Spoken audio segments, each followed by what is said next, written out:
All right, so this is Chase's tail exercise.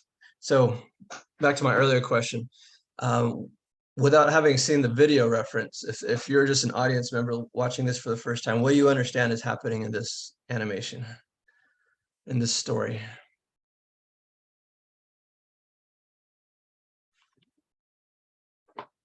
Well, it looks like it's curious for something and then it takes the leap to catch it. And then I guess what I'm interpreting is like it doesn't catch it at all because it just kind of bounces up, just, I don't know, without much emotion. So how far off is that, Chase? Is that pretty much your story, or? Yeah, that's what I was going for.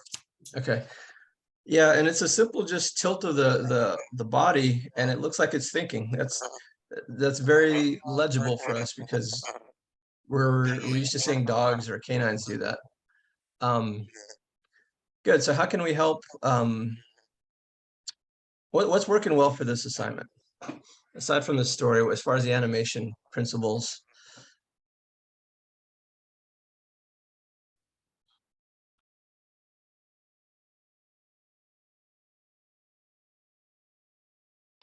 I like the overshoot of the tail when he's like at its highest point in the air. This is Yeah. Seja, by the way, when it just like swings forward a little bit before he goes back down. Good. Yeah. So there's some overlapping action happening at that point. Good. I like how What his else? tail was like guiding him to like get out of the snow a little bit, so it showed us like not just his head moving, but the tail as well.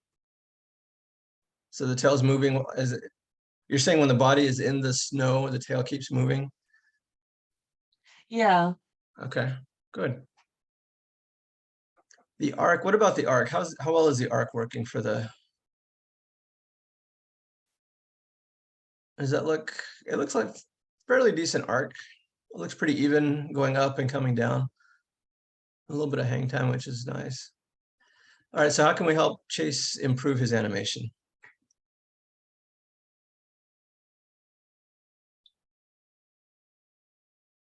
What do you guys think? This is Seja again. I think one thing I might do to make it more natural is that head tilt at the beginning. Move the head separately from the tail so it doesn't just feel like you're rotating the whole model. Yep. Like the tail can stay up and stationary for the most part, and then the head moves. Yeah. I was thinking the same thing.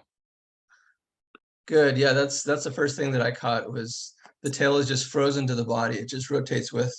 So with each pose, and this is what I'm going to be saying the whole semester long, with each new key and breakdown pose, look for a new position for the body parts so that they don't feel like they're just frozen with the core, stiff to it. That's a good note. Also, when he comes down right here, his tail is uncurling, which is nice, but when it hits the snow, there's no impact on the tail, or very little impact. It just kind of gradually falls down instead of, if it's a fairly, in fact, I would even say before talking about the tail, I would have him maybe even do a little bit of a wobble, squash and stretch in and out, or even up and down a little bit with the translate Y. So he feels like he's kind of impacting the snow a little bit harder. And then getting to the tail, yeah, have the tail kind of flop around a little bit more instead of so stiffly again. Just remembering the video reference, that fox's tail just really kind of flailed around a lot because it wasn't really, it was just loosely falling around. And then coming out of the snow, let's see. I like, it feels like you're using the tail to kind of pull him out. There's nothing to grab onto, but that pull feels kind of nice. Like he's using the tail as a way to lift him out of the ground, which is nice. I think right through here as he's rotating,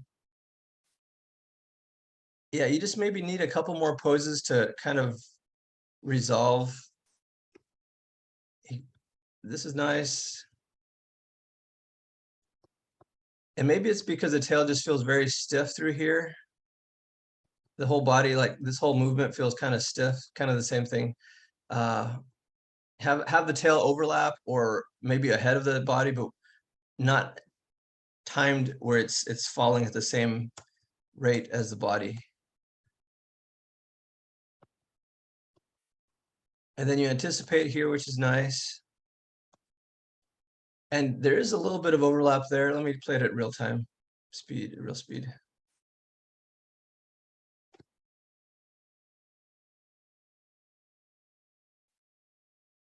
That's the right idea. I think my issue with the very end of the tail, or the last part of the tail, is you delay it going as the body's going up. You have a little bit of squash on or stretch on the body, which is nice. The tail delays going down, which is nice. But coming back down, well, there is some overlap. I can't say that there's not overlap. Maybe it's just not timed properly. Something about that last section. I think maybe the overlap happens too late. That's what I think is the main issue, is the tail is overlapping, but it needs to happen a little bit faster.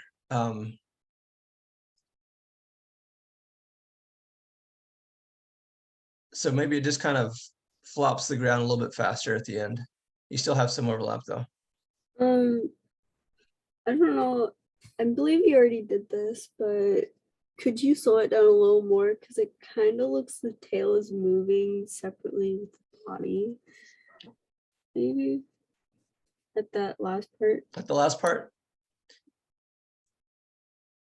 So you're thinking the opposite? So you think the tail needs to move even slower at the end? Yeah, I think it's just because the time is like a lot faster and it's probably like really close together when the tail is moving. Mm-hmm. Like within the graph, maybe. Mm-hmm. The last thing I would say is I would see if, and maybe you're at 121. Do you remember how many frames you got to? What your last frame was that you animated? Or you set a key on? This is not mine. Sorry, Chase, go ahead. I'm at 150. Oh, you're at 150. Oh, okay. Well, make sure that did you start at frame 1? Yeah, Okay, remember you only have 120 frames. right. So you might want to see where you can. I don't really think you need to cut anything out. I think it kind of feels slow through the whole thing. I think you can just retime it a little bit better so that everything happens a little bit faster. And you can still get the whole thing animated in 120 frames. Okay. And even with that said,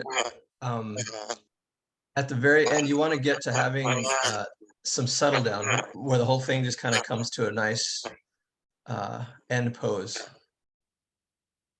Okay. All right. Thank you, Chase. All right. Thank you. Yep. All right. That was Chase. And let's see. Let's go to Faye.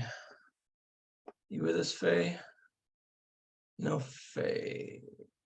Okay, let's go to Hazel. Hazel with us? Yep, there's Hazel. Okay. So also make sure you have another one uploaded. Okay, you're uploading a new one. Yeah, make sure that when you save your files, guys, that you just stick with the naming convention. So first initial, last name underscore tail underscore 04. So too many zeros, and you don't need to say overlapping action. And right now, it may not really be critical. It's not like I already have all these. You guys already put these in the folders, but just as a good working habit for studio mindset, you really need to make sure that you're naming things correctly, because if they're, like I said in the beginning, if they're when they have all the animators in a studio submit their files, if they're not named properly, the algorithm that they set up to find those files, it's not going to find them if it has too many zeros or this has this extra name. Let me actually go back. No, okay. So Hazel, we'll come back to you since yours is still uploading. Megan, you ready?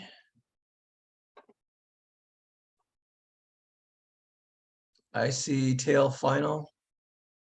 Yeah, and instead of calling it tail final, just call it like 04, 06, whatever. And then SP tells me that it's splined. BD tells me you're still in breakdowns. All right, so this is Megan's. Let me loop it.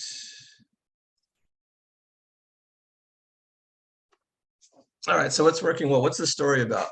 What do you guys think?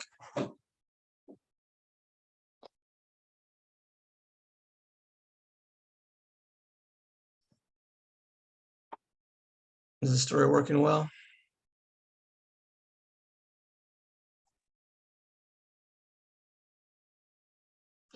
So this is a pretty straightforward story. I don't know why when I'm speaking, it seems like there's a lot of static. I don't know if it's my mic. I haven't done anything to my computer settings. Anyways, yeah, so this little guy, it looks like he's challenging himself to overcome this. He wants to see if he can jump over this big old obstacle, and looks like he succeeds, and he seems pretty happy about it. So I think the story reads really clearly. There's nice anticipation, backs up, takes a big jump, nice squash and stretch. Actually, there's a little bit of, let's see if I can, I like this beginning part. There's a little hop before the big hop. So he anticipates the anticipation of the big jump. Nice stretch. Also at the top, even though he's all stretched, you can see that the character gradually gets back to his default shape. And then as gravity takes over, he stretches back down. And I like that the tail maybe gets ahead of the body a little bit. That's okay. And then it kind of bounces around. There's a nice squash at the bottom. Takes another little hop. Little settle down, it rotates around, the tail overlaps. And then a happy tail wag. So this is a pretty it's in pretty good shape. How can we help? This is Megan's, right? How can we help Megan make it even stronger?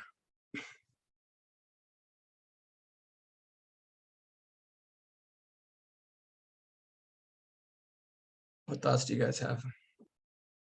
I really like it, but the second bounce when it lands, there's something about it that like it doesn't seem natural, or maybe it's like it's a bit delayed, that I think like when it falls it should like bounce right off instead of like pause and then bounce. You're talking about right here? Yeah, that one. Yeah, I would agree. I think maybe it is maybe a little bit too delayed. Maybe that squash and stretch just happens over 1 or 2 frames. So it impacts, there's a contact. Well, I guess that would be the contact. Maybe that's the contact. It's kind of hard to tell. Anyways, that's the beginning of the squash. So it's 1, 2, 3, 4, 5, 6, maybe even 7 frames. Maybe that squash happens over 2 frames instead of 7 frames. There's a little bit of movement here that kind of seems, oh well, there's a hop there. I think what that is it looks like maybe that section might not be in spline, the translate Y on the main control. That's what it looks like to me. I don't know if you might just double check that. And it happens fairly quickly, so it's not as noticeable at regular speed, but slowing it down, you can see that there's a little bit of popping there in the air. So maybe just look and make sure your arcs are working nice in spline. Good. What else? How else can we help Megan improve this?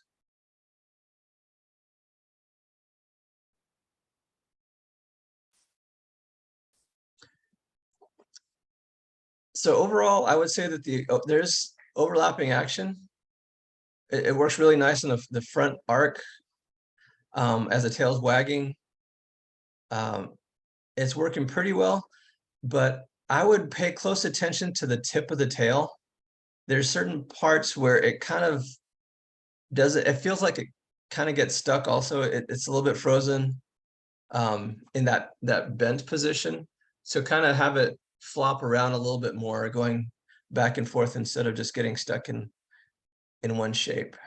Like it's actually even going over the big jump, you can see the tip of the tail is still kind of curved.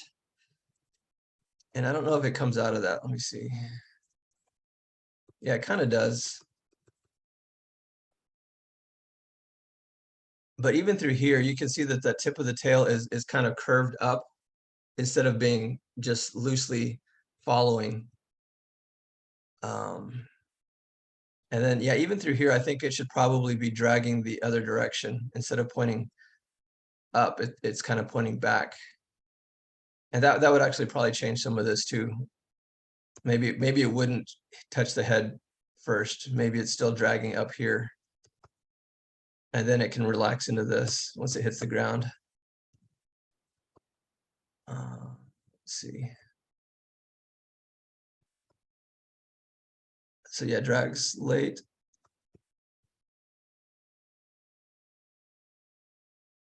Yeah, so just pay attention to the end tail and see if you can. Yeah, at the end it seems like it's dragging left and right later than the rest of the tail, which is nice.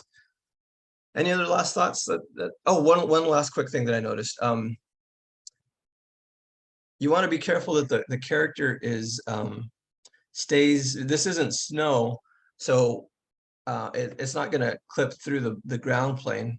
So that's just a simple grabbing the translate Y on the main control and make sure that all the contact positions are the same value. So I think, well, if you set the ground plane to the actual grid, it should be at 0, I think. But you can see through here, it's kind of it's cut off at the bottom. All right, any last thoughts? All right, thank you, Megan. Thank you. Let's see. That was Megan. Oh, let's go back up to Hazel. Is yours? Let's see if yours is downloaded again. Is it still downloading, Hazel? Because I still only see 04 as the latest one.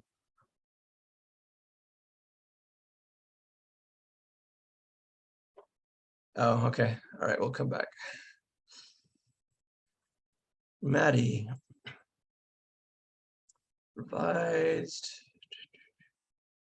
1:59 a.m. Beginning spline? Yeah, No. I'm currently putting another one in there right now. Okay. Is it okay if I upload another version of it? I'm sorry. Yeah, we'll come back to you. Okay, awesome. Thank you. Yep. Oscar, you ready? 46. Yeah. Okay, so 46 spline, is that the late? No, 49. That's the Yeah. latest one. That's this morning. Okay. Let me set this up.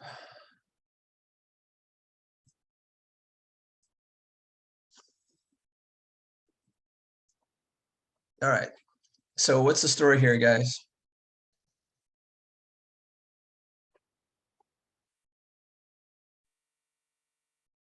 Pretty straightforward, right? I'm not sure exactly what his motivation is, but maybe it's just he's testing himself to see if he can jump up there. He's actually pretty successful. He's able to do a whole front flip as he's getting up there. So he's a pretty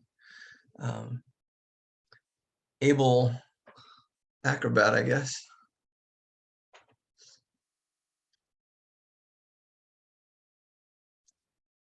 So what's working well for Oscar? I think the tail movement's really nice.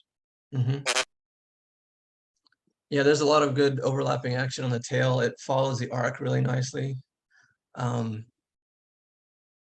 think the stretch and squash really works well.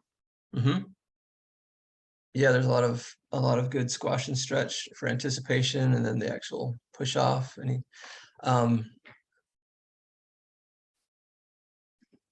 just going through here, and he gets back to that default shape, and then he squashes as he impacts. Good. So those are all really good points. How can we help Oscar improve his animation?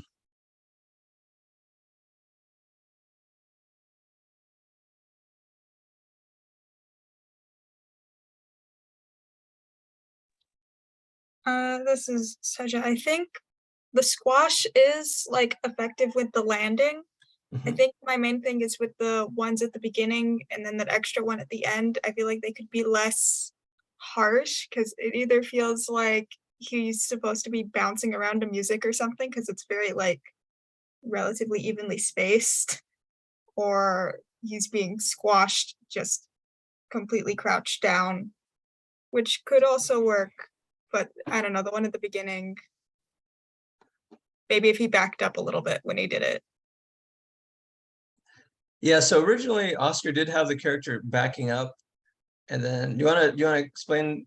I mean, you made your own choices. What was your thought process in going with this route, Oscar?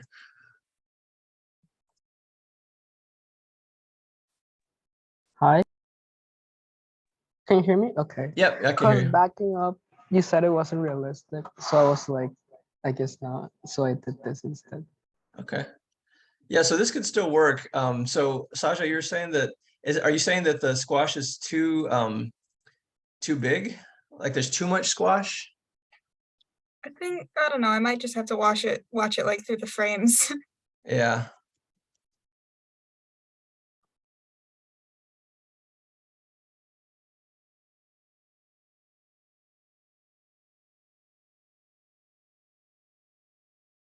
Oh, one thing I missed is through this arc, yeah, go back to the default shape at the top of the arc instead of holding it in that stretch the whole time.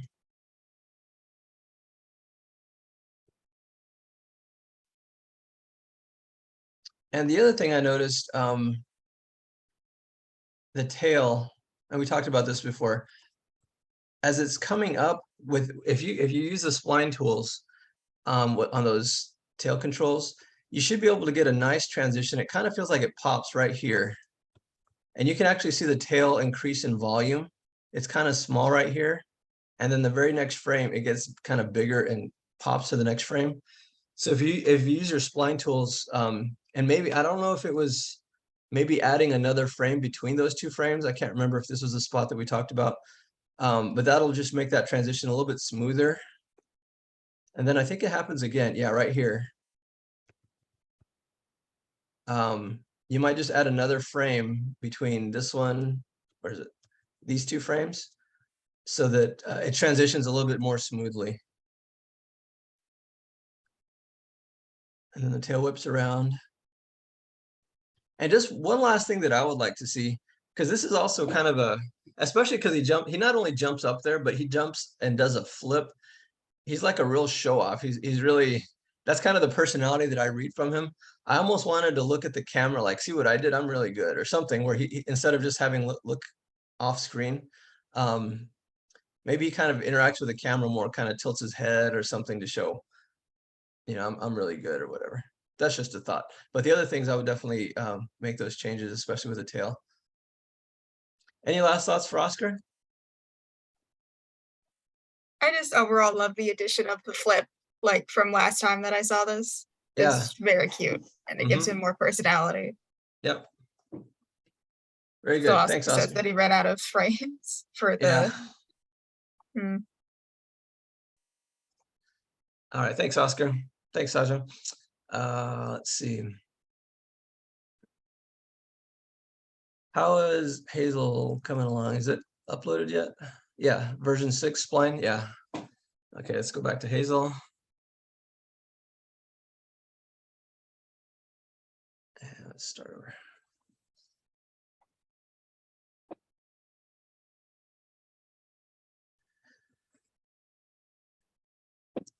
All right, so what's the story here? That looks like snow to me. Looks a lot more like snow than my snow. Oh, sorry guys, real quickly, Oscar, one thing I would say that I forgot to mention also, real simple fix on the ground plane. Make sure you reposition your ground plane so that we don't see the corner, so that it looks more like a horizon line instead of seeing that corner. So it kind of doesn't, seeing that corner takes us out of the story, because we're wondering why is there a corner there? So just use it as a horizon line. This is a good example of that. All right, so anyway, sorry, back to Hazel. So this looks like that fox burying itself in the snow to get something, like it was hunting. I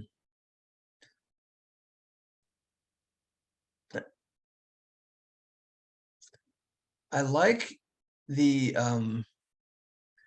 when the fox is in the snow, it feels like it's really having to work to dig its way deeper. I think that's one thing that I probably could have worked on a little bit better. It almost looks like you're kind of rotating it side to side as it's going down. That's a little bit more convincing.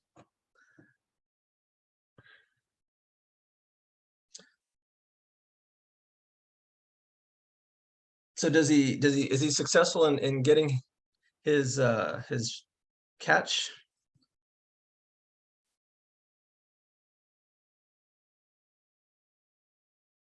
It just backs out. Okay.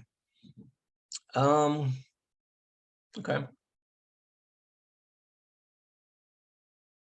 All right. So how can we help Hazel improve? What are some areas of improvement?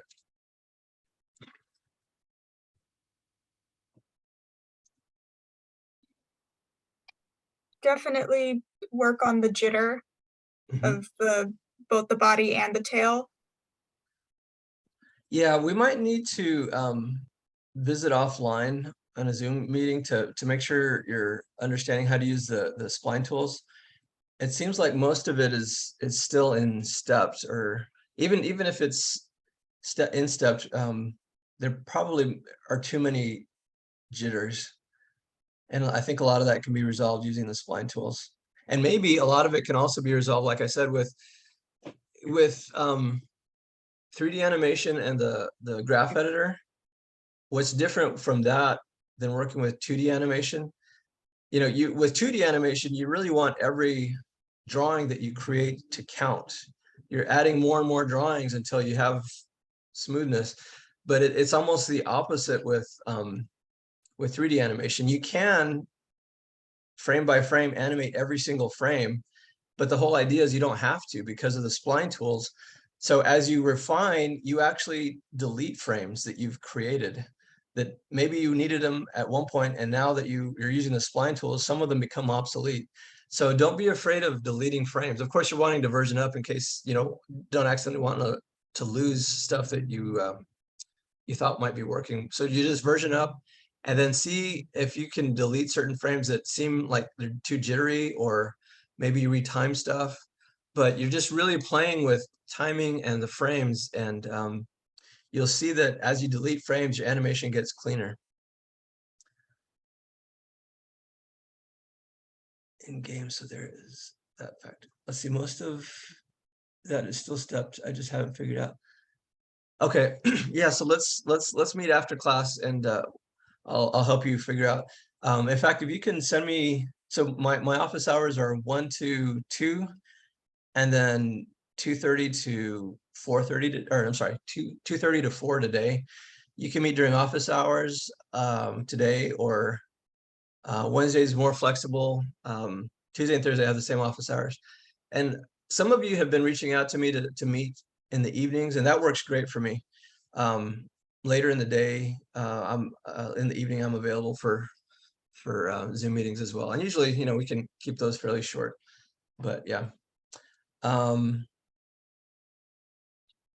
I do like that it seems to loop a little bit at the end, so it's like it keeps trying. It goes back to a similar Yeah, position. he that kind was of in the backs up beginning. almost to his starting position. That's a good point. I wasn't sure where it ended because it seemed like it was looping. You're right. And I guess I would like to see also, you do have some tilting of the head, so it does look like he's thinking. But at the end, I'm not really sure. I would just like to see, I guess, from his personality, if he's happy or sad, if he's disappointed that he didn't catch anything, or maybe frustrated. I'm not sure, but just some kind of emotion at the end to show that what his thought process is.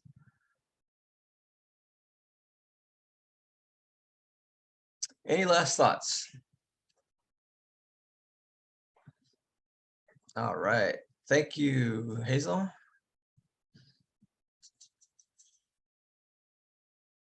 Oh, second frame by frame wiggly graph thingy. So Oscar, are you talking about Hazel's?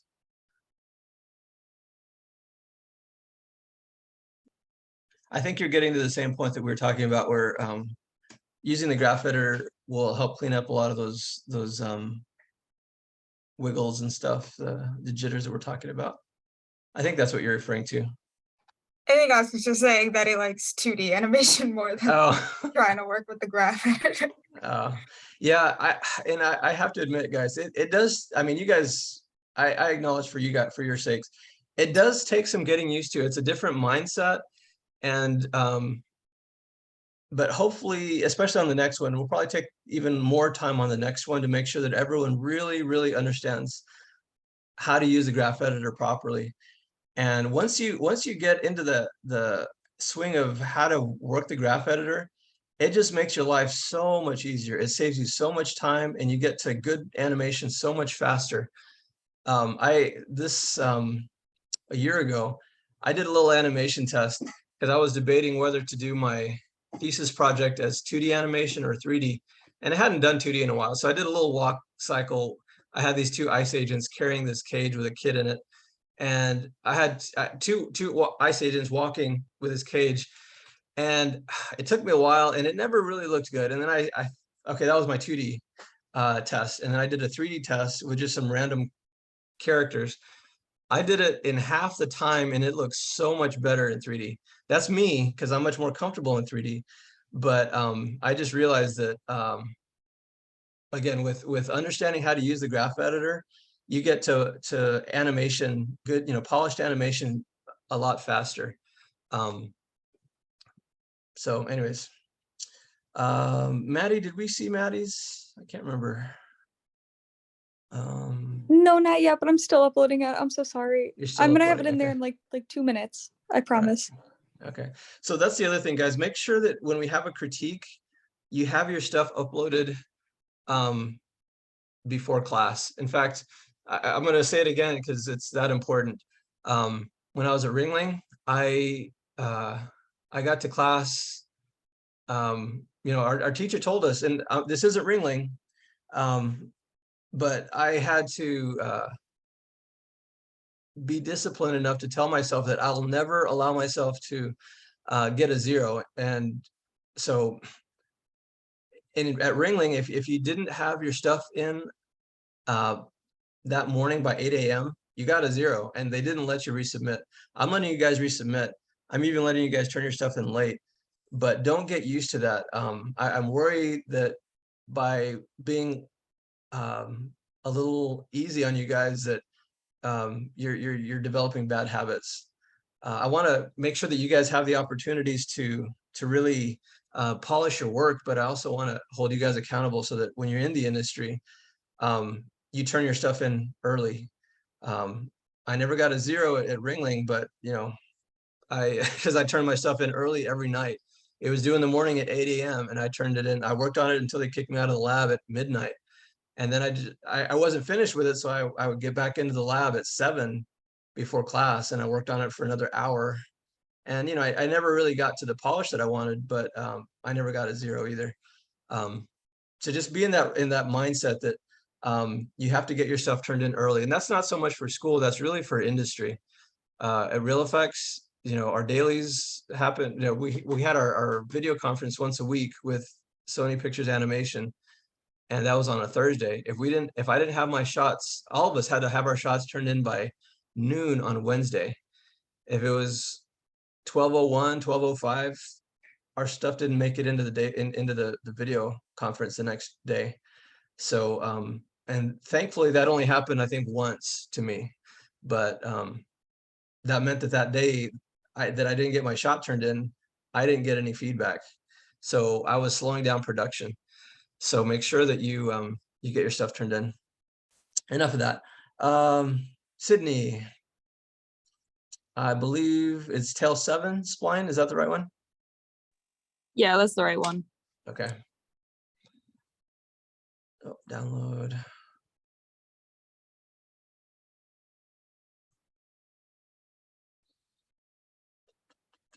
All right, well, that's downloading.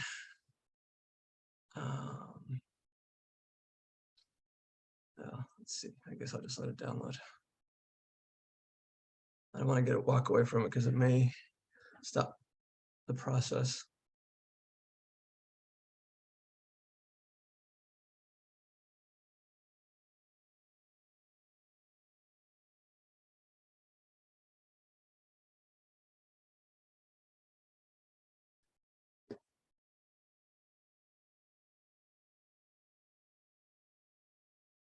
There we go.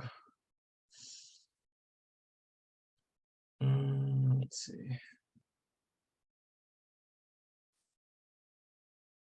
Where are my tools? There's the repeat. Okay.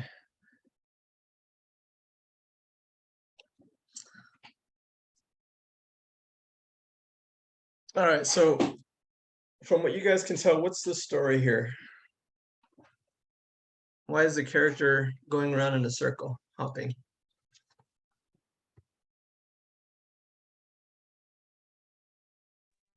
Looks like it could be chasing prey. Just Could because be, of I that guess. last leap with the anticipation, like it's like, oh, I have you now, you're trapped. Yeah. Type of thing. Is that kind of the idea? Sorry, this is Maddie's, right? I believe. No, this is Sydney's. We're on Sydney, aren't we? I can't remember. Yeah. I was just kind of going for like a fox just kind of playing because they like to jump a lot from what I've seen. Like in my reference videos and stuff, they just love jumps. So that's what I was kind of going for. So it's just a young, happy fox just kind of Yeah, playing pretty around. much. Okay.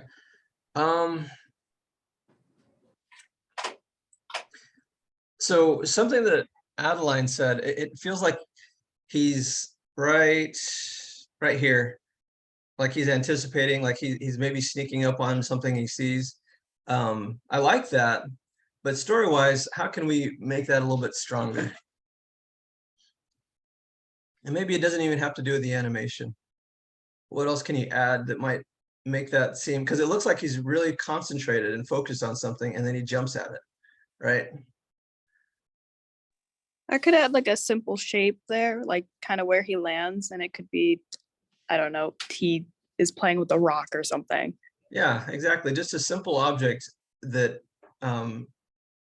acts as his target. It doesn't even have to be a moving object, but yeah, I think that's the right idea. Just something else, a little extra object to help with that.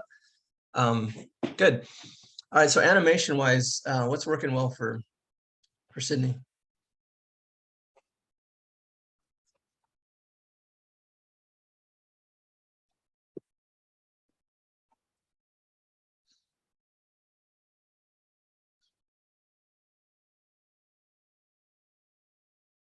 I do see that there's overlapping action on the tail. There is squash and stretch, which is good.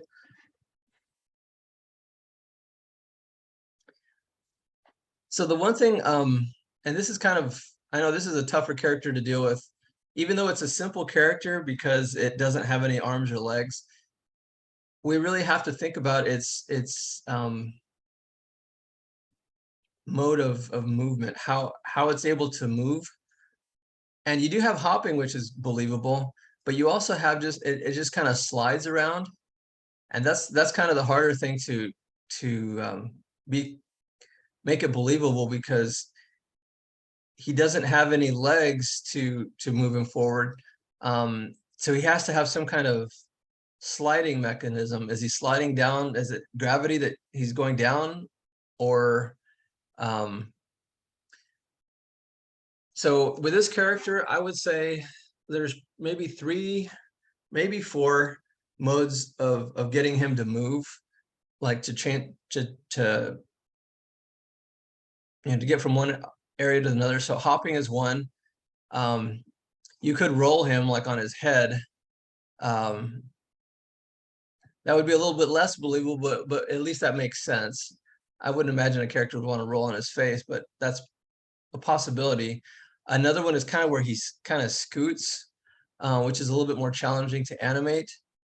But where he just slides, that's kind of hard to accept because there's no real means of sliding him around. Does that make sense? Yeah, that does. So either he has a series of little hops that gets him there, or he does some rolling or something. But as far as the squash and stretch and the overlapping action on the tail, let me actually slow it down a little bit. I thought I could slow it down there. Maybe I can't. I forgot. Well, I'll just slide through it, scrub through it slower. So through here, you can see that the tail is just kind of stuck to the body. It's not really. Oh, I'm sorry. There's one more thing that I forgot to add, or maybe I did say it. I don't remember, but you can have him slither like a snake. That's not as.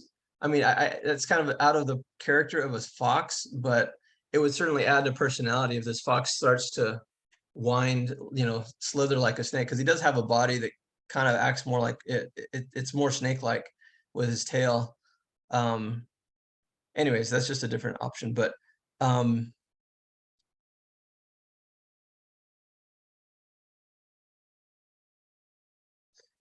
and you do something here that I really like.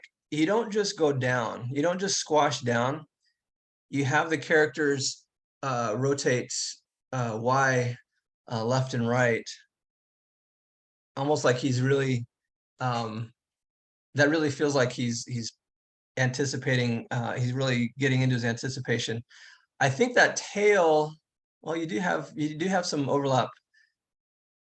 Maybe drag the last 2 controls on the tail a few frames later than the rest of the tail, and you'll get even nicer. You'll have it wag even, you have even more overlap. It feels just a little bit stiff, and you could really get it to delay even better. Especially like right here, you can see that the tail right here on this frame, what is that, 60? It all gets together. It all stops at the same frame. And you would want the first parts of the tail to get there first, and then the second parts to get there a little bit later.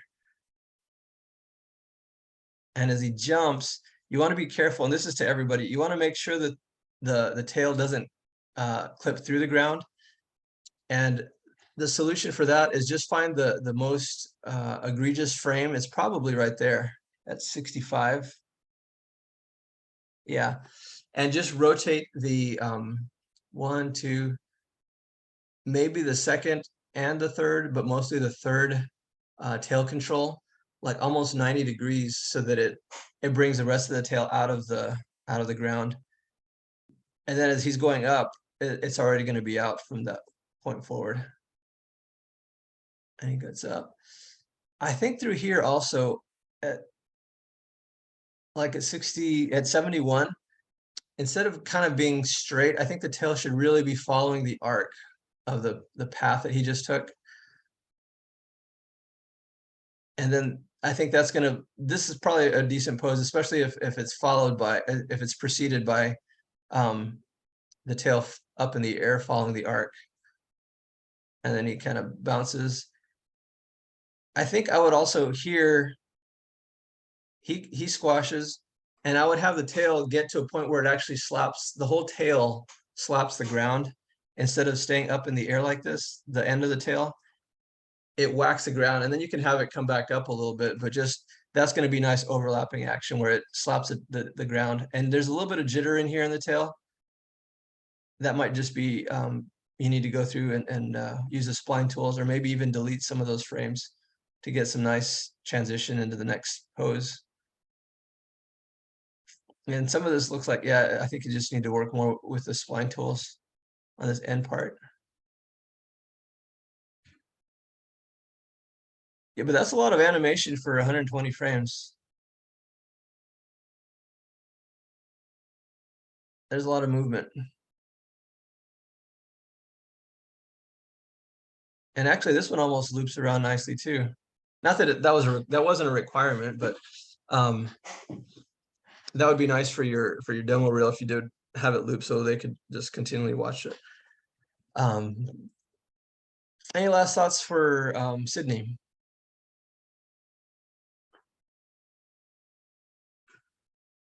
All right, thank you, Sydney. Thank you. Yep. Let me see here. We're out to Sydney. Zin, is your latest work is in there? Is it? Oh no, that's not it. So tail 12. That looks like the latest version. Are you with us, Zin? Hi.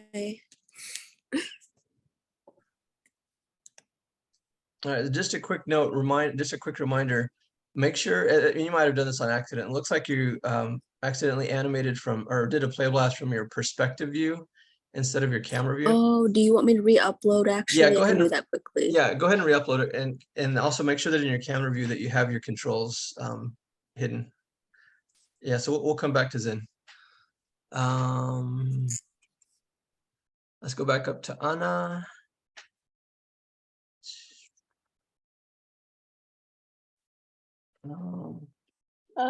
It's the one at the very top, the one that says final.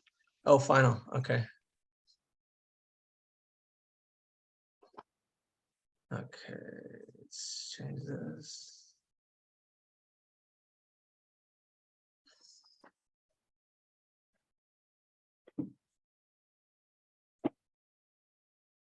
All right, so what's the story here, guys?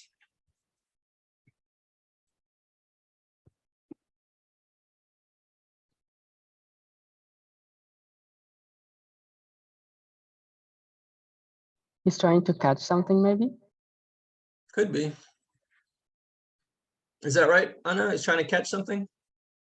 Yeah, it's like lunging for something, but doesn't catch it, and it realizes and they get sad. Okay. Yeah, like I said kind of before. looks like Go ahead. it could be like trying to leap over an obstacle as well, like maybe a gap between a pair of cliffs or something, a ravine. Mhm. Yeah, so either one of those ideas, catching something or jumping over a ravine or something, I would just add a little bit more to your environment, your props, so that it's a little bit more clear. Maybe it's a big rock, maybe like there's a depression that he doesn't want to fall into, so he jumps over it, or maybe like you said, Anna, your idea is that he's trying to catch something. Maybe there's just a little ball that could represent your mouse or something.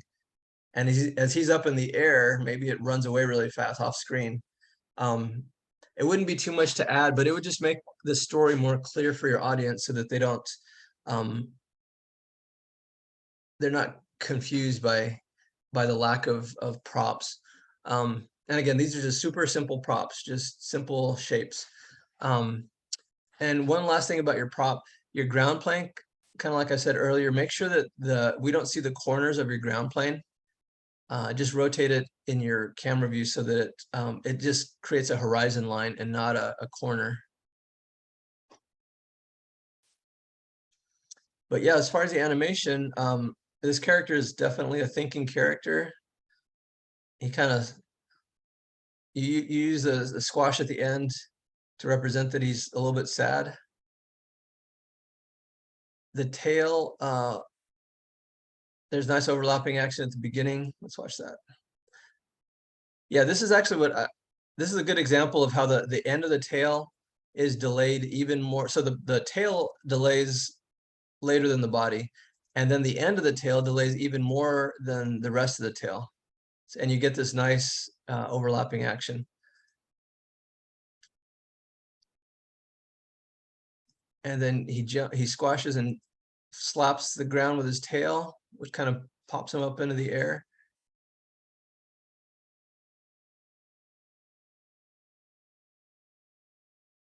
And you have squash and stretch. Let's see, does he get to that default shape in the arc? Yeah, he gets back to his default shape up there at the top of the arc. And then he squashes and wobbles a little bit as he hits the ground. So how can we help Anna improve this?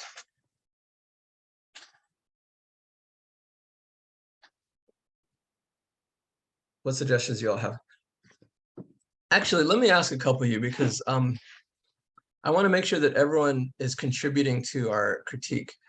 Let me ask.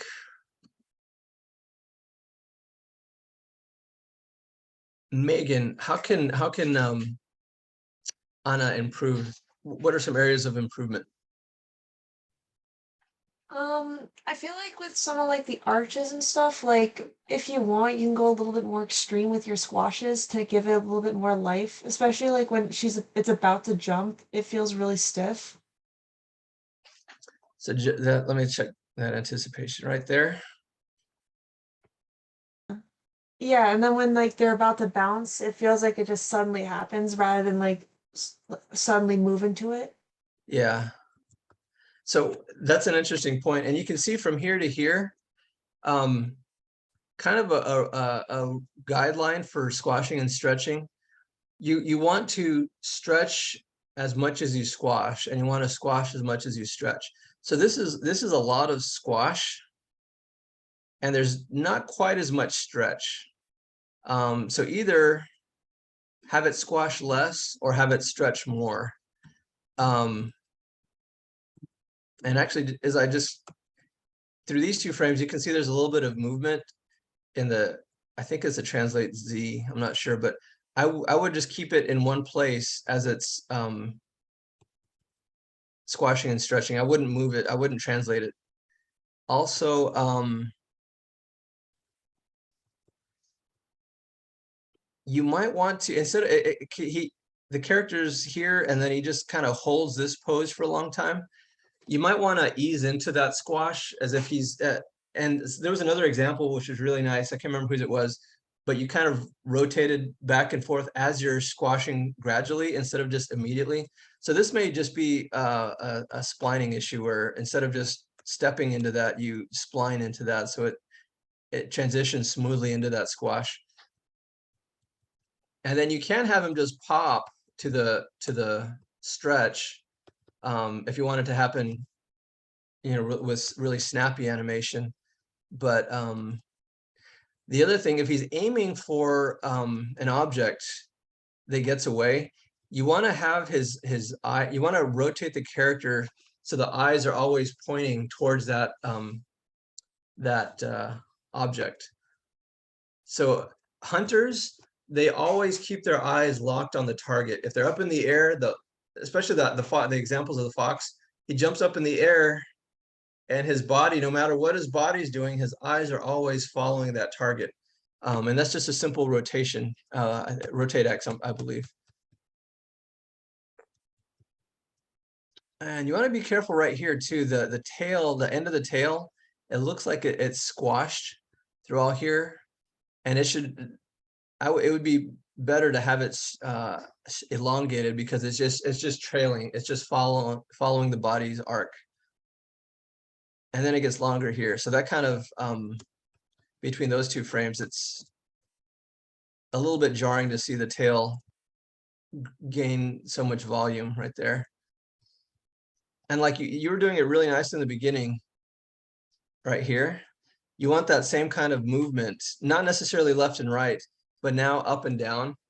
you want the tail, the end of the tail to slap later than the rest of the tail, and you'll get some nice overlapping action there. And you can have it happen quickly because he's slapping the ground, he's impacting the ground, but have that tail kind of act like a whip and slap the ground one piece after the other. Yeah, and I think a lot of this just has to do with spline. So from here to here, it just kind of pops. So with your spline tools, you should get a nice transition out of that. And then the last thing I would say, what frame do you get to? I don't see a frame count. Oh, it is 120. I forgot to Okay. input the frame count. Okay.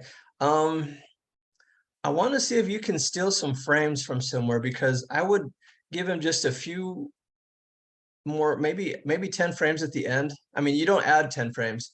You just steal 10 frames from somewhere else in the animation, so you stay at 120. So we could really just give us a couple more frames so we can see him sad. It just kind of, he gets sad very quickly, and then we're off. The animation's done.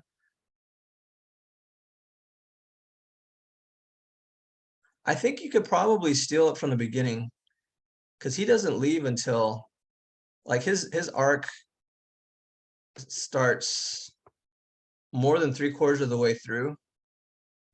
So all this is anticipation, and you probably don't need all that for anticipation. He gets up here, and then he lands. He sees that it got away, and then you have the very last maybe 5% devoted to making him sad. So maybe just retiming it a little bit within those 120 frames, and I think you'll show the audience. You'll just give the audience more time to see that he's sad. Is there anything else that you guys see? Oscar says que lo vuelva a hacer. So have him like you're talking about, have him loop, Oscar, or?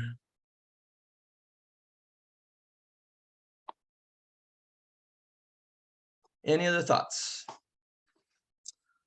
Yeah, just, and again, like I said before, if you need me to, if you want to schedule a time, we can maybe work through some of the spline tools, make sure that you feel comfortable using those. All right, thank you, Anna. Thank you.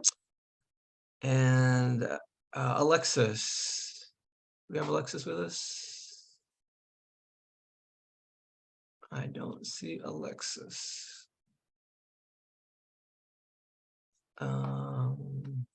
Adeline. I don't have anything for today. I will work on it in the future. This week didn't go how I planned it. So I apologize on that, but Okay. we'll leave it as it is for now. I'll update it in the future to try to make it better. So what's in there, you've already gotten feedback on, right? Yep, that was from the last time I was here for crit. Okay. And Chase, we already did Chase. Did I miss anybody? Everyone got a crit? That's ready have for one? not. This is Sierra. Oh, Sierra didn't get a crit? I'm sorry, I thought we got to you. So 905 tail 2. Is this the right one? Yeah, I went back and I was like, wait, and when I went back for some reason, it just didn't like playing, so I had to redo a play blast. Okay. Okay, just a couple quick things before we get into the animation. I've done this too, and it's really easy to do. You accidentally have something selected when you hit play blast. Yeah, and that's it highlights. because I was trying to rush and redo the play blast. Yeah. As far as, so this looks like it's your camera view, which is what we want to see. But I think I would tilt the camera just a little bit more, or raise it, or just kind of change the camera position, because this box that's sitting on the ground, it tangents the ground plane, and that kind of creates an illusion that's confusing to the audience. So just tilt it a little bit more so you can see, or just change the position a little bit more so we can see a little bit more of the edge up here above instead of right along that ground plane. And like I've been saying to everybody, it's probably a better idea anyways. Maybe you leave the camera where it is and just take your ground plane and rotate it so that it just becomes a horizon line instead of seeing the corner. And then also don't forget to put your frame count on so we can tell you what frames we can reference frames. It's already on loop. Okay, so let's go ahead and play. All right, so what's the story here, guys?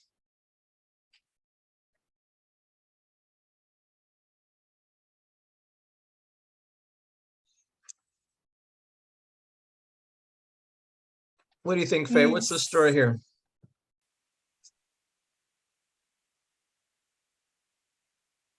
You with us, Faye?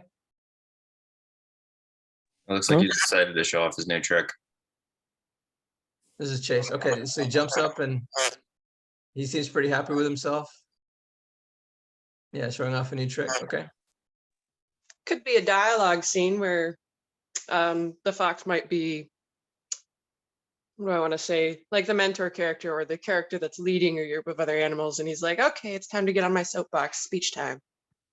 Oh, okay. I was thinking maybe you're saying that he's like in a circus, and he's taking commands from someone off screen, like I see what you're saying though. Yeah. Okay. Good. But yeah, I think story-wise it reads pretty well. What's working for animation?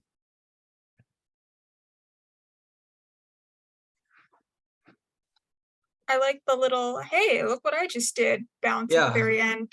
It's very Yeah. cute. It's almost like the tail acts like an exclamation mark at the end. Like, I did it. He stands up and his tail kind of wiggles up at the top. That's kind of a cool idea. That's what I was going for, and I'm glad it reads well. It It's does, like yeah. Richard. oh, would you look at that? Yeah. It's almost like he surprised himself. Yeah, so there's a lot of personality. So where are some areas of improvement that we can help with?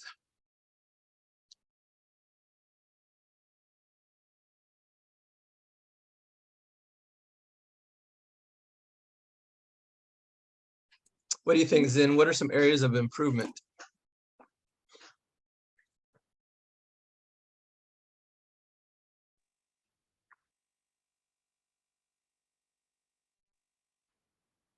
Mm,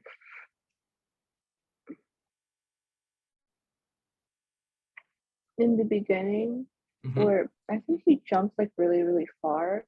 To me, Yep. I feel like there's not enough like I guess anticipation before he jumps that far. Maybe just a little bit more that he goes pretty far.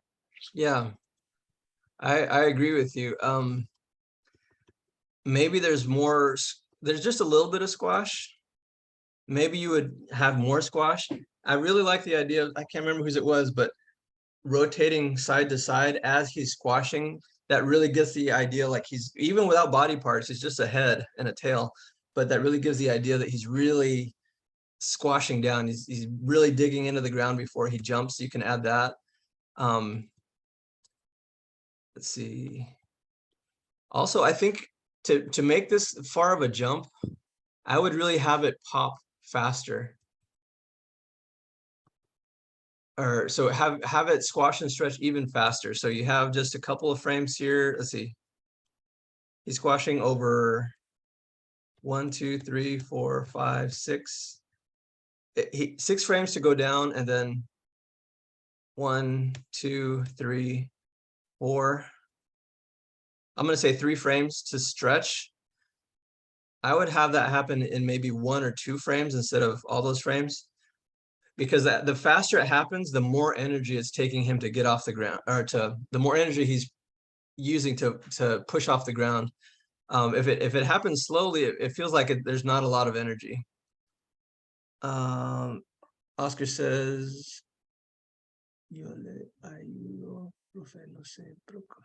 Oscar's going to help me with something. What are you going to help me with, Oscar? The other thing I would be careful about is with the translate Y. The character is almost following an angle going up instead of an arc. And then from here to here, it kind of jumps up a little bit higher. and even more high, even higher here. So a really easy fix is in the graph editor, take your translate Ys, and you have your last contact position in the stretch, you keep that one. And then you delete this one, this one, this one, this one, this one, and you keep this one.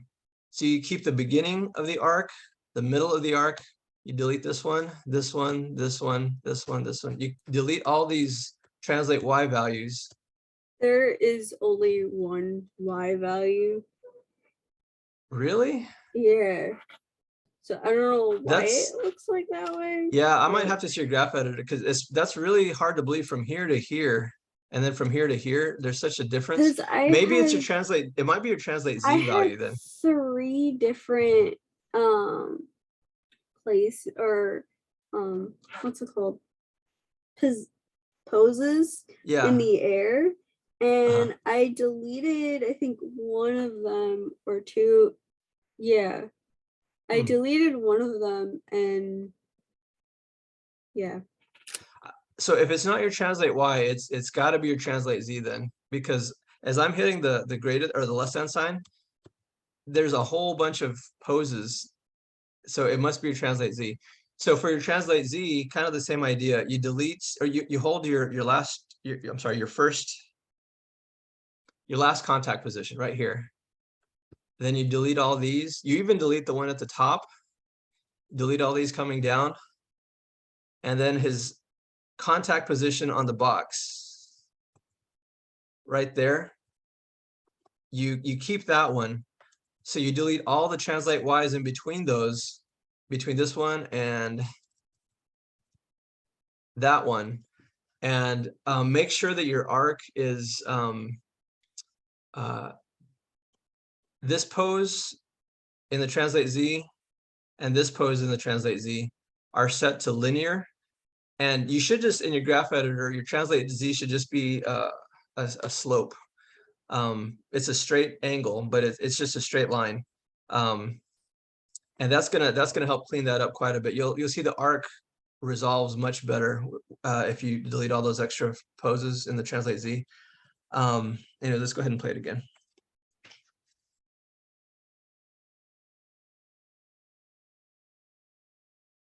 What can you guys tell me about the tail?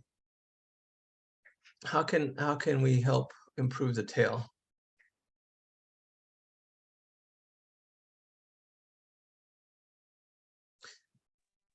The timing might help because in some parts it seems like it's a little faster than it should be. I think Okay. pacing out a little better would give it more lifelike qualities. Yeah, I completely agree with you. When I was like rewatching it, I was like, why does it feel quicker than when I animated it? And my computer keeps putting it to 0.5, and I don't know why it keeps going back to 0.5. I know there's a setting somewhere in the graph editor. Saja, you might know off the top of your head. There's some place where you can force it to only animate on whole numbers. I haven't seen it in 2023. I need to look for it because I know a lot of you have had that issue. One of these tools, tangents, maybe, I don't really remember. I don't want to spend time right now to look for it, but we need to find that because you only want it animating on whole numbers. I was gonna ask if we could have like time to like figure out like how to keep it as a one time frame instead of it reverting back to like 0.5 because it's a little annoying and I forget easily to change it. Yeah, so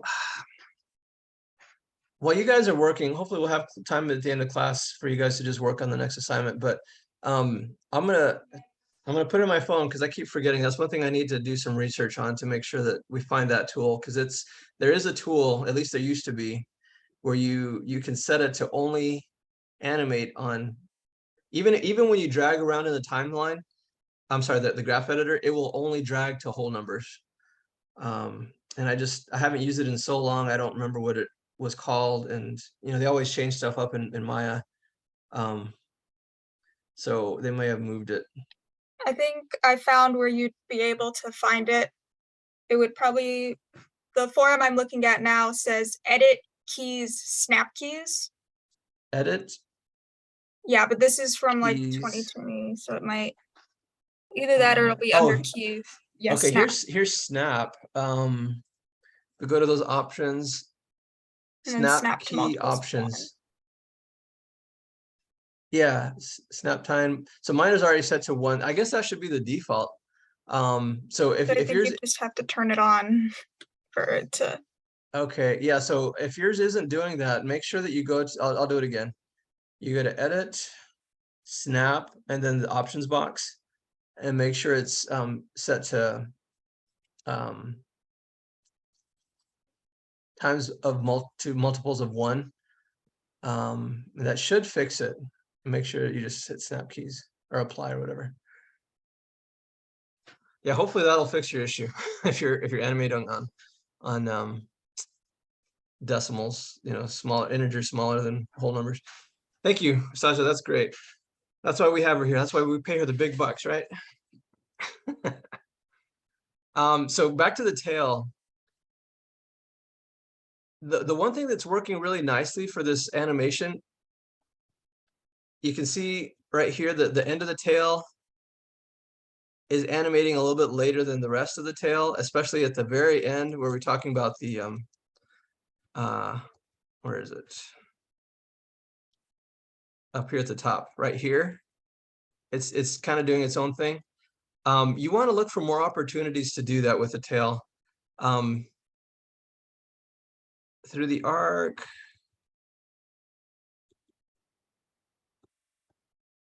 It's delayed. That's not too bad. It kind of straightens out here. I would keep it following the arc, and you could just take the controls right here and just with all of them selected, rotate them all at the same time, just a little bit so that it follows the arc, like I've been showing you in class, all in the rotate X, and that's going to give you a nice shapes through those poses. I think I would be careful about having it get ahead of the body right here, because it still should just be trailing back. And it kind of feels like it gets kinked right here, where it should, again, just be trailing behind the body. The only reason it should get kinked right here is if there's already contact and it starts to impact the tail. So the tail kind of springs back, but that hasn't happened yet because it hasn't made contact. So I would save this pose of the tail for when it actually hits the ground right here. It contacts, and then the next couple of frames, then you can have it kind of crinkle in. And I almost want to say that instead of just having it relax down so quickly, I would have it still like even maybe fall forward over the head a little bit, more towards the head instead of just immediately. In other words, it just kind of feels stiff through here. If we just play that section, you see how especially the base of the tail, it just immediately. Let me see if I can just play this better. It just feels a little bit stiff through there, and then it goes down. So I would just really try to work with the tail where you really get this nice overlapping action. The base of the tail is animated later than the body, and the tip of the tail is animated later than the base. So you get this offsetting that makes for nice overlapping action. Any last thoughts for Sierra? All right, thank you, Sierra. Anybody else I might have missed that I needed to come back to that didn't have Faye I think or Maddie? I've got Sorry. a new file. Okay, so Maddie first, and then Faye. What were you saying, Maddie? that was it. I just say I didn't get one, but thank you. Okay, so we'll go back to Maddie, and last thing I see, or so it's tail 1 SP. Yep, That's that's right. it. Okay. Yep. Let's take a look here. Oh yeah, this is the puddles.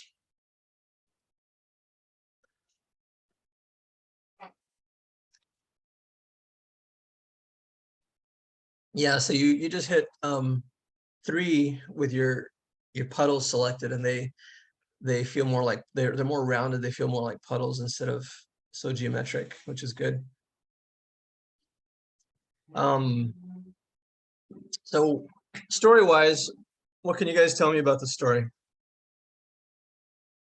I guess it's pretty obvious. This fox is jumping over puddles. I guess doesn't want to get wet. So does the fox succeed or fail at staying dry? This fox does not like to be wet. It succeeds, of course. It's a fox. Well, any of that kind of brings up my point. It looks like he doesn't want to get wet, but he keeps both times he gets his tail in the puddle, which is okay. But I wonder if maybe, you know, and you wouldn't have to necessarily do it for this assignment, but story-wise, he's getting he keeps his body out of the puddles, but his tail, because it's just a tail, it just falls in the puddle. So maybe I would show him disappointed, like maybe shaking off his tail, something like he's irritated that his tail keeps getting wet. So animation wise, what's working well for Maddie?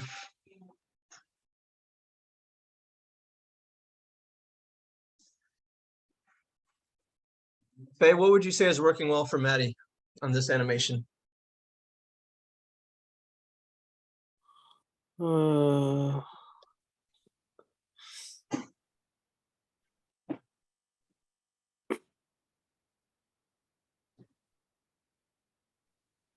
Talk to me about the tail. Is the tail working? Yeah, the tail is a little weird. When the fox just hop up, the tail is, it should be just tear down. Yeah, so there are some places where there's nice overlap. Just make sure that you don't go through the ground. But it almost looks like the tail, you're using the tail to push the body off the ground, which is okay. It doesn't have to be like what we were doing with the video reference. And then here the tail is kind of trailing a little bit. I think you might trail a little bit more. He gets down, yeah, so he contacts and then the tail follows, which is nice. It almost feels like it slaps the ground a little bit, which is good. And then again, through here, you can see that the tail trails behind the body, which is good. It's following the arc, which is good. There's just a couple right here. You can see that the tail just, it feels a little bit frozen between these two frames. And a lot of this will get resolved. I think the biggest issues has to do with splining. Some of it is in spline, but as you work in spline, you'll delete a lot of these frames that you realize you don't need anymore. And I think that'll help you clean up a lot of what Faye was referring to, some of those positions that they don't seem to be working quite as well. Also the squash and stretch, for a little jump, let's see.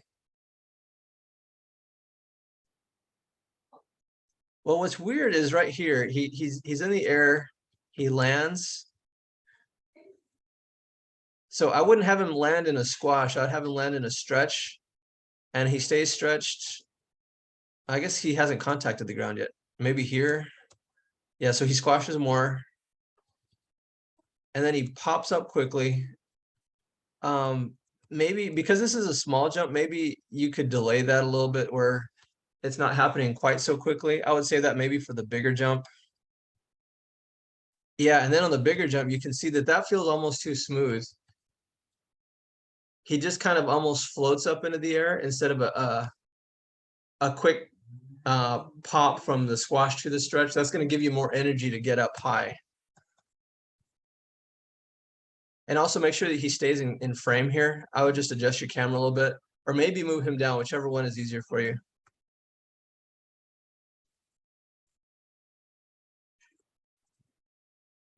And then right here, same thing. Have him contact the ground in a slight squash before he gets to a, I'm sorry, have him contact the ground in a slight stretch before he squashes. Because it almost seems like he just rotates into the squash instead of transitions from a squash to a stretch. And then that tail, it kind of feels stiff through here too. Instead of keeping this kind of a C shape, I would transition from this is a nice tail shape. I would transition more from this gradually into this. And then it relaxes down, yeah. And then he gets what, maybe as soon as the tail hits the puddle, he immediately turns around, like he lifts his tail up and looks at it like, oh, darn it, and then maybe shakes it off or something because he's trying to keep it dry. So he hops around. I mean, stroke-wise, maybe you don't even need this third hop if he's just focused more on keeping his tail dry and he gets it wet right here.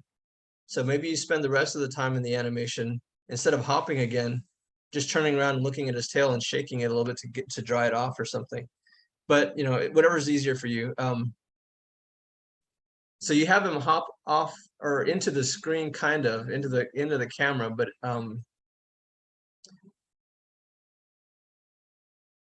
I wouldn't end on having him right up at the camera. Where is it? Let me pause it on that frame. I wouldn't end it here. It just looks incomplete. Oh, where is it?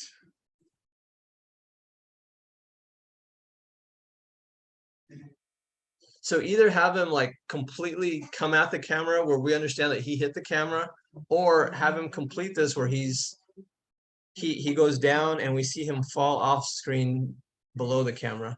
But having it end right here is kind of like cutting on action. It just kind of doesn't quite make sense cinematically, or story-wise.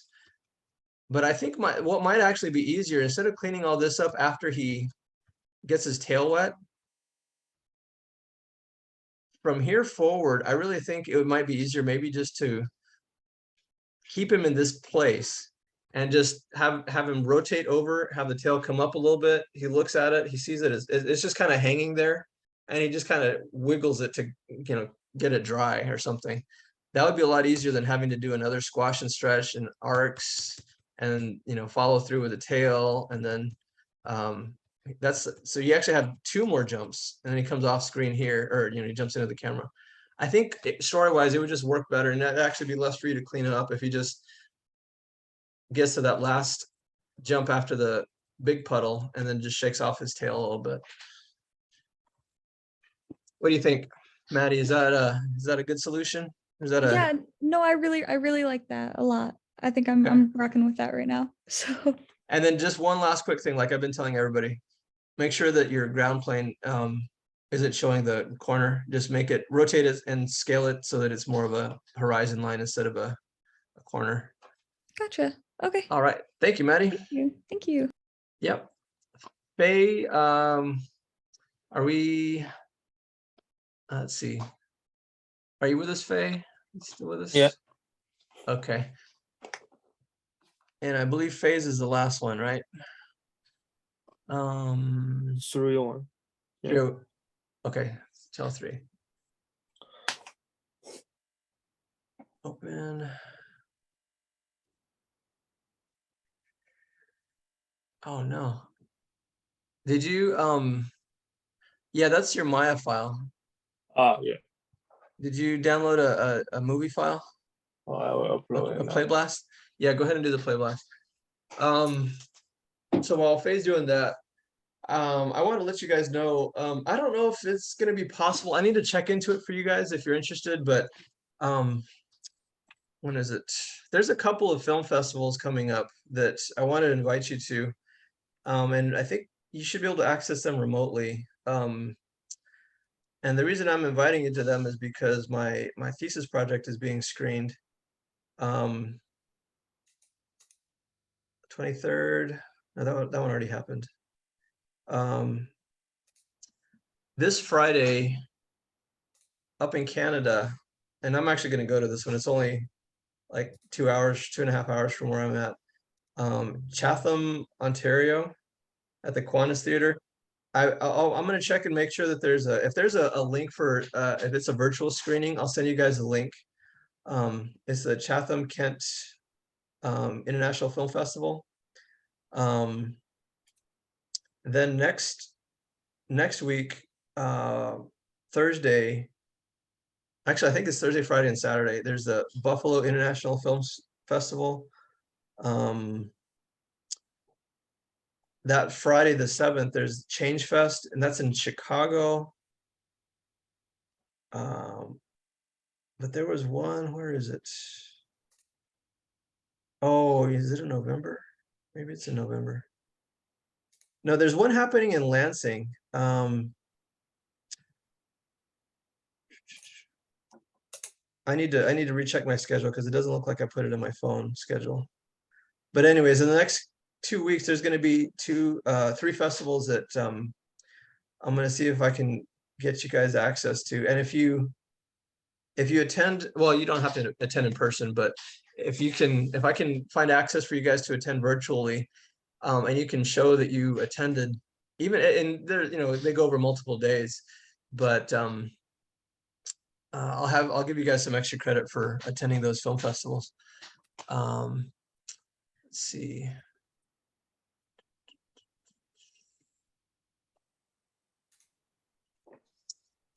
All right, so while we're still waiting for Zins, I'm going to show you guys something else that's related. Let me add another account. So I want to show you guys my CV. Yay, show and tell. Yeah. I don't want to take the time to show you the full animation of my thesis project because it's like 7 minutes.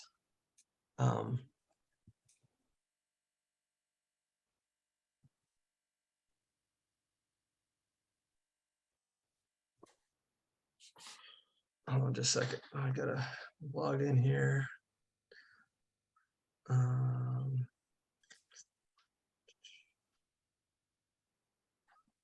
Okay. I don't know what that is. Okay. Sheets, docs. Oh, am I not in the right? Shoot, I'm not on the right one. Sorry, I'm in my church Google Drive instead of I went to the wrong one. Anyways, I'll show you guys later. I think Phase is Phase ready yet? It's still uploading. Okay, it's still uploading. Okay. All right, hold on just a second, guys. I'm just gonna log into my Ringling account.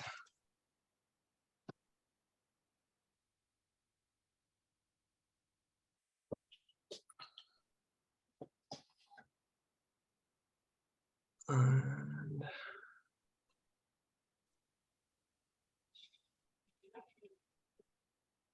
let me see real quick. No, there we go. Okay, here's my CV. So for this year, 2022 International Film Festival accolades, this is what my project has done so far. These aren't people as the title of my project, my thesis project. So it's gotten a Jury Choice Award, Critics' Choice, Outstanding Achievement, Best Animated Film, 1, 2, 3 Best Animations, 3 Best Animated Shorts, Best Student Film, Best Social Film. It was a nominated finalist twice, semi-finalist 3 times, nominee twice.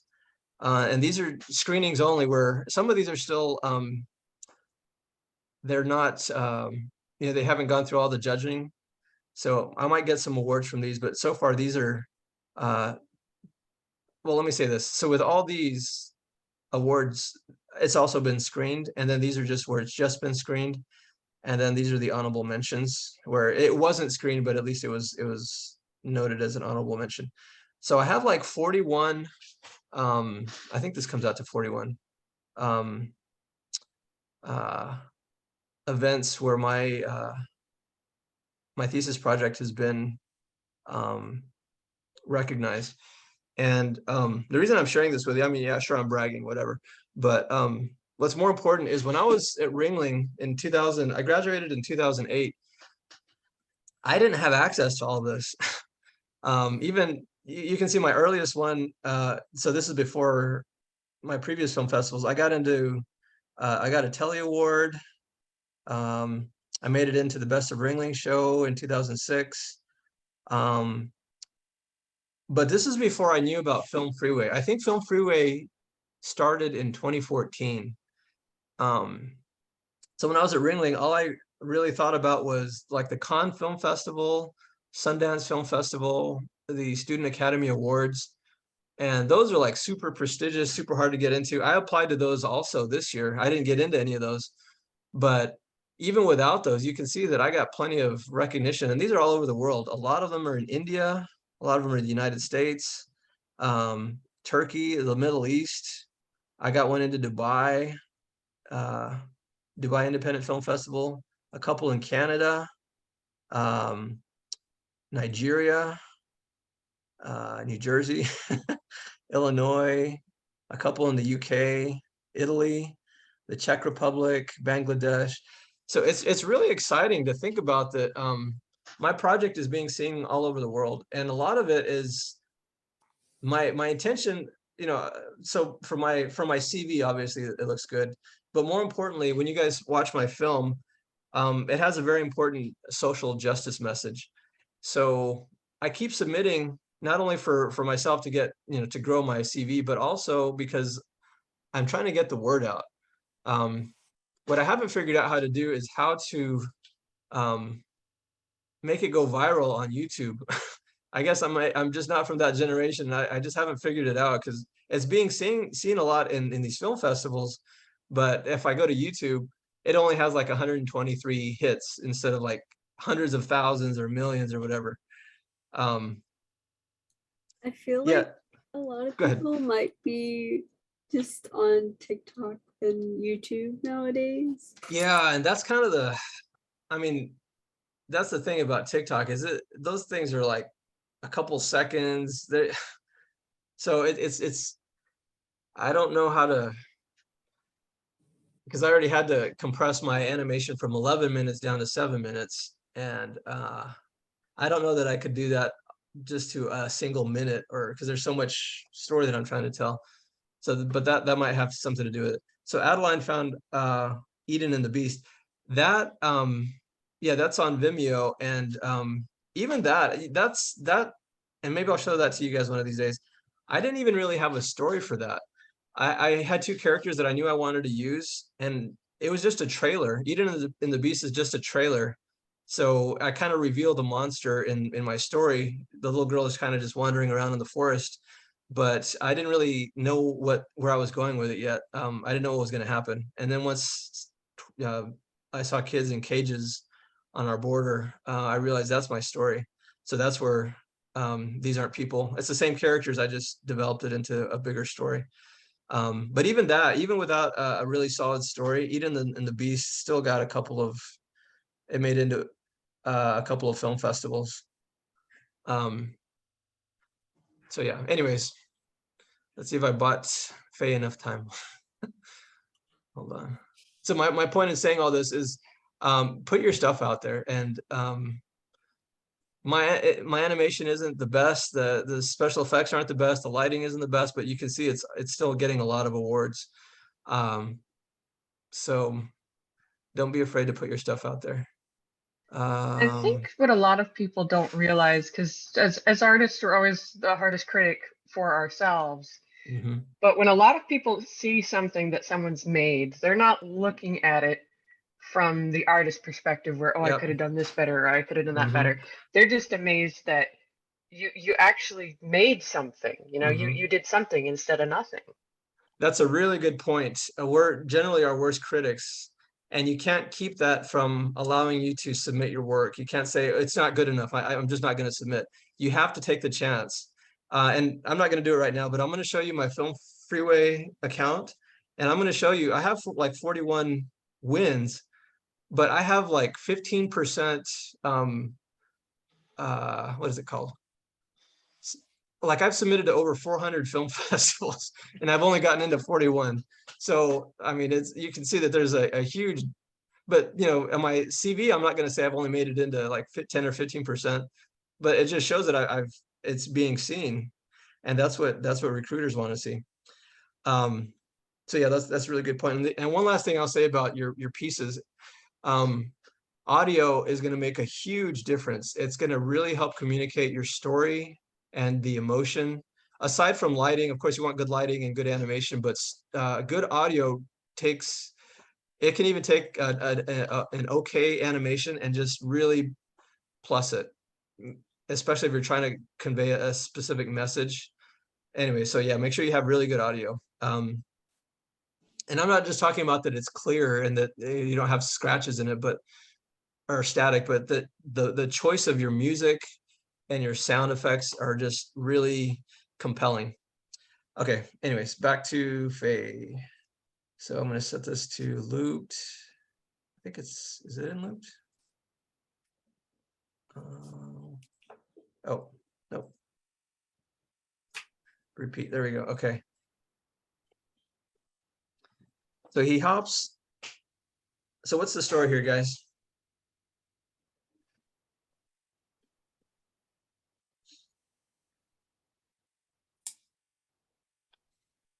The one that got away. Yep. So I think someone else had a similar idea where he's up in the air and the little rodent or whatever runs away as he's trying to get to it. So pretty clear story-wise. So like I said before, with everybody, make sure your ground plane is not showing a corner, it's just a horizon line. Make sure you show your current frame so we can tell you what frames, we can reference frame numbers for you.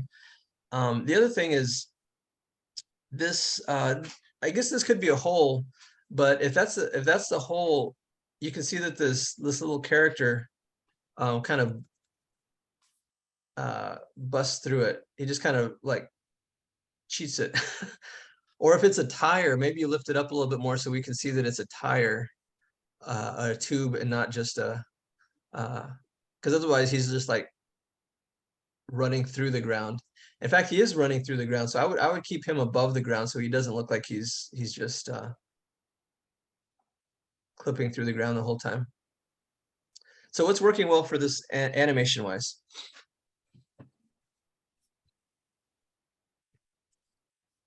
What do you guys think?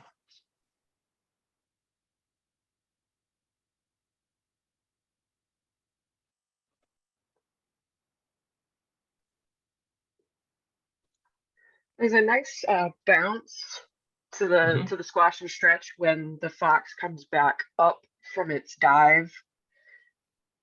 Like you can see the weight settling back in. So you're talking about right there? Oh, yeah. Sorry, I accidentally remuted. That's okay. Yeah, there's a little bit of settle down there.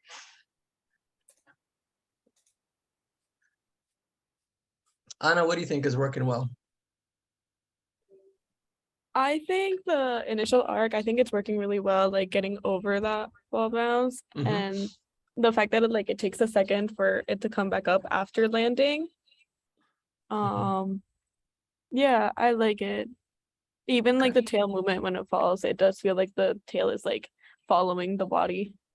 Yeah. Yeah, the arc feels really good. I like that. Okay, good. So what can we help Faye with? How can we help him improve this?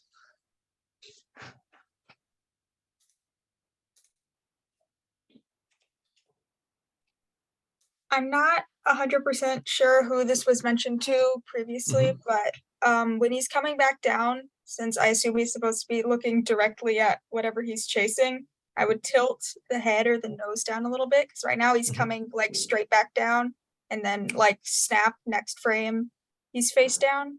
Yeah. So I'd try tilting him a little bit earlier. Yeah. I would even change the pose, because as he's up in the air, well, first of all, I would say that, and I said this earlier, have the character's face, the predator's face, always pointing towards the target. So right now his face is way up here. So it's going to be really hard for him to track his moving prey. So even through here, have the face rotated down, the body rotated down. He's still up in the air, but his face is rotating down, and he sees that little guy get away. So because his body is still rotating towards the object, and like it is right here, like that almost looks like he's looking at the character. But as soon as he impacts the ground, he's face down. So I would just rotate that 90 degrees, and that's going to actually work better for you because he needs a contact pose where his body's stretched. So the tail is pointing up. I would rotate the body 90 degrees and then rotate the tail so it stays in this position for that initial contact pose. And then you get to, yeah, something like this. But his face is always, no matter where his body is at, his face is always pointing towards that target. So that was a really good comment, Saja. Anything else you guys see?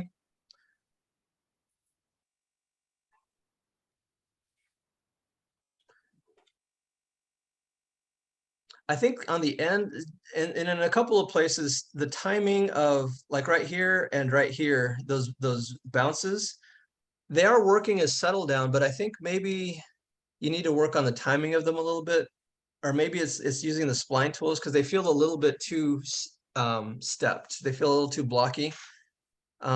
Maybe just have it jiggle a little bit more. Use maybe add a few frames in between just to so that you can make a nice transition in and out of those to get a nice squash and stretch. And watch the tail also so that it doesn't go through the floor, especially like right there at the end. And this is a pretty minor thing, but watching this this little white rodent or whatever, it kind of pauses and then it picks up and goes again. If he sees that fox, I think I would just have him zip off immediately. And it could be just a matter of taking whatever value you have there. I don't know what frame it is. Yeah, make sure you have your current frame turned on so I can tell you what frames that is. But just delete the translate Z value. So it only has a value right here at this frame. Or let's see, maybe, yeah, right here before it leaves. And then it has another value over here. And it's already off screen. So you don't have this middle value that kind of slows it down and then zips it off. Just have two, and that's going to get it off much faster. Any last thoughts for Faye? All right. Thank you, Faye. So that's everybody, right? Yeah, let's give everybody a big round of applause. Good job, guys. That's our second project. All right, so no one else needs feedback. So let's take a 10-minute break, and when we come back, we'll get into the next assignment. So I have 10:22. We'll come back at 10:32. I'm going to stop sharing and stop the video.